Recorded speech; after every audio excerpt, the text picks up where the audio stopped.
27 దేవుని వాక్య ధ్యానం. మీ ధైర్యమును విడిచిపెట్టకుడి.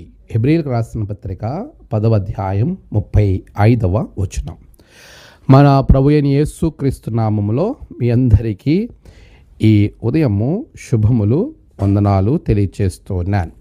ప్రియులారా, దేవుని యొక్క మహాకృపలో మనము మరొక నూతన దినాన్ని చూచే ధన్యత దేవుడు దయచేశాడు. ఈరోజు మనము వాక్యాన్ని ధ్యానిస్తున్నప్పుడు ధైర్యము అనే అంశము మన జీవితాలలో చాలా ప్రాముఖ్యమైనదిగా ఉన్నట్లుగా మనము గమనించవచ్చు. చాలాసార్లు మనలో ధైర్యము ఉంటూ ఉంటుంది, కానీ పరిస్థితులు మనలో ఉన్న ధైర్యాన్ని చంపేస్తూ ఉంటాయి. పేతురు యేసు ప్రభువుని చూచి, శిష్యులు యేసు ప్రభు వారిని చూచి భయపడ్డారు, కానీ యేసు ప్రభువుల వారు తానే నేను మీ ప్రభువుడను అని చెబుతూ రమ్మన్నప్పుడు నీళ్ళ మీద నడవడానికి ధైర్యం చేసినటువంటి పేతురు గాలిని చూచి అధైర్యపడ్డాడు. ప్రియులారా, ఈరోజు మనం ఆలోచన చేయాలి. చాలాసార్లు మొండి ధైర్యముతో, విశ్వాసముతో ముందుకు వెళ్తాం, కానీ ఒక సమస్య మనకి కనబడినప్పుడు, ఒక ఇబ్బంది మనకు ఎదురైనప్పుడు మనం వెంటనే మనలో ఉన్న ధైర్యాన్ని కోల్పోతూ ఉంటాం. అందుకే పౌలు హెబ్రీ పత్రికలో ఈ విధంగా మాట్లాడుతున్నాడు, మీ ధైర్యమును విడిచిపెట్టకుడి. మనము ధైర్యం కలిగి ఉన్నప్పుడు దానికి ప్రతిఫలముగా గొప్ప బహుమానం కలుగుతుంది అని చెబుతున్నాడు. నువ్వు ఏ సమస్యను బట్టి అయితే, లేకపోతే ఏ ఇబ్బందిని బట్టి అయితే నువ్వు బాధపడుతున్నావో, దిగులు చెందుతున్నావో, దానిని గురించి అధైర్యపడక ప్రార్థనాపూర్వకంగా ముందుకు వెళ్ళినప్పుడు, ధైర్యం కలిగి ఉన్నప్పుడు ప్రభు నీకు గొప్ప బహుమానాన్ని అనుగ్రహిస్తాడు. యెహోవా యందు భయభక్తులు కలిగి ఉన్నట ధైర్యాన్ని పుట్టిస్తుందని భక్తుడు సెలవిస్తున్నాడు.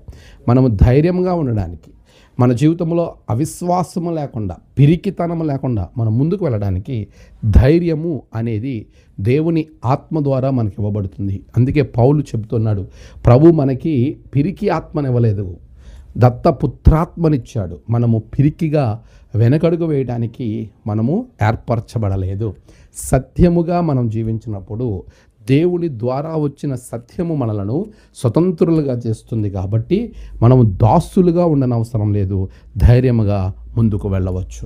నీ సమస్యను బట్టి, నీ కష్టాన్ని బట్టి, నీ బాధను బట్టి, నీ ఇరుకును బట్టి, నీకున్నటువంటి పరిస్థితులు నిన్ను అధైర్యపరుస్తుంటే ఈరోజే, ఇప్పుడే దేవుని వైపు తిరుగు, ఆయనను ప్రార్థించు, ఆయన సహాయాన్ని కోరు, ఆయన నిన్ను ధైర్యపరుస్తాడు. ఆయన ఆత్మ నిన్ను ముందుకు నడిపిస్తుంది.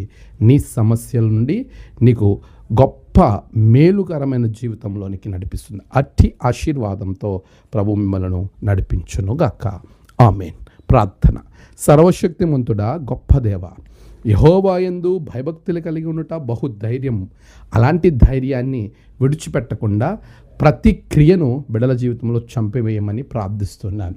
నీ ఆత్మతో నింపండి. నేడు జన్మదినము, వివాహ దినము, ఆయా ప్రత్యేకమైన దినములు జరుపుకుంటున్న బిడ్డలను బహుగా దీవించండి.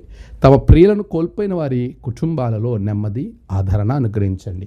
నీ రక్షణ ఆనందం బిడ్డలకు దయచేయండి. నేడు వారు తలపెట్టిన ప్రతి కార్యములో జయకరంగా ఉంచుమని, వారిని ఆశీర్వదించుమని క్రీస్తు పేరట అడిగి వేడుకొంచున్నాము తండ్రి. ఆమేన్.